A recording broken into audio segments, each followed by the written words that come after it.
Hey, it's Abby from the So Abby Show, and I'm a mess because I just got back from a super hard workout, and I thought I would show you what I have been having in my smoothie every morning.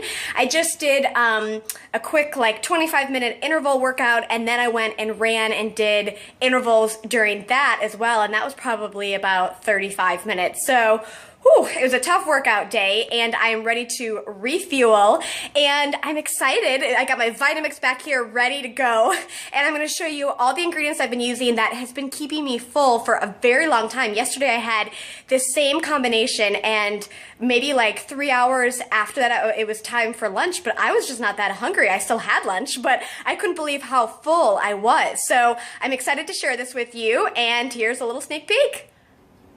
All right, so here we go. I have my Vitamix. I put in a little bit of ice first and then a little bit of water, probably a cup or so. I do that because I go through non-dairy milk very quickly, and so I like to do that to save my milk a little bit and to, make it a little bit more economical. So it's still very creamy and it still works. I'll probably put in another cup and a half or so of the milk. This is one that I love, flax milk by Good Karma. It is so good. Why is my there we go. Hello, focus. And be sure to get the unsweetened version. And I just want to tell you that this whole big mama was $2 at Whole Foods the other day. Yeah, so I got 2 of them.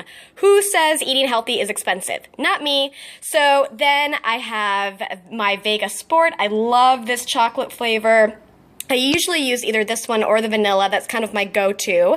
And I have to tell you, here's an exception. Now, I've been making this smoothie lately, but I have not been using this. I have been using a mixed, a prepackaged thing of spinach, kale, and there was something else in it. It's one of those prepackaged things.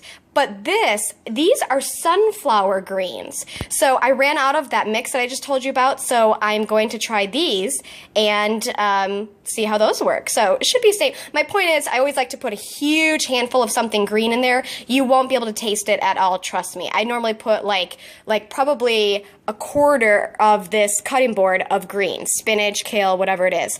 Half of a frozen banana. Remember to freeze them when they get really ripe.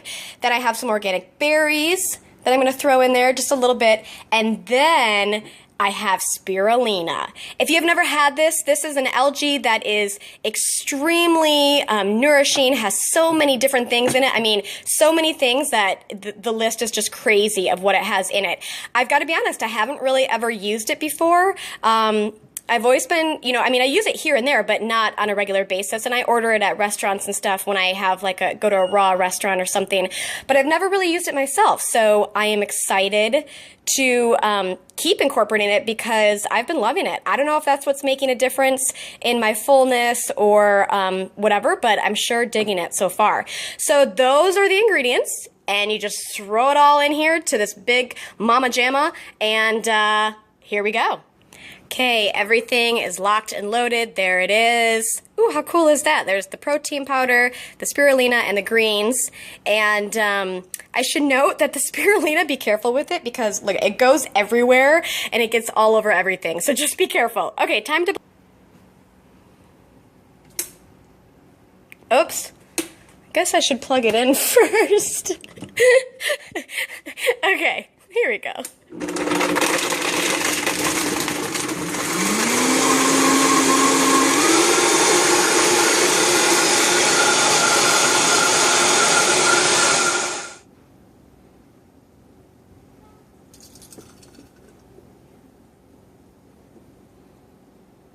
All right, so there you have it. Here's the finished product. Now, I have to tell you about spirulina. Also, another tip is that you can see that it kind of changes the color of everything. It doesn't make it the prettiest color. Oh my gosh. And I even got it on my hands. I told you, it gets everywhere. So yeah, it doesn't make it the prettiest, but besides that, I don't think you really taste it or anything. I usually make sort of the same exact combination, just without the spirulina. And since I've been adding the spirulina, I really don't notice a huge difference in taste or anything. So don't worry. Although right now I've been adding only like half of a teaspoon maybe, and I'm gonna work up to a little bit more. So maybe I will start to later on. So, but I've been really enjoying it so far, and I like to drink it out of a mason jar because it's more fun that way, and glass is more economical and just safer and healthier to drink out of. So I have like a million of these around my house. So let me know, what's your experience with spirulina? Have you tried it? What do you think? I'm probably like maybe a week into incorporating it, and I don't feel it's something that I have to have. I just thought that I might, give it a whirl. It doesn't hurt me. So I've just been adding it, and I think it's been great so far. So I'd love to hear your experience or what your morning smoothie is that you love. Hopefully it's prettier than this, but I love hearing new suggestions because I'm kind of a creature of habit. Are you? So I would love to break out of my mold. So let me know what else you try. And in the meantime, it's time for a shower, and look, a spirulina mustache. All right, be sure to thumbs up and subscribe, and I'll see you next time. Bye.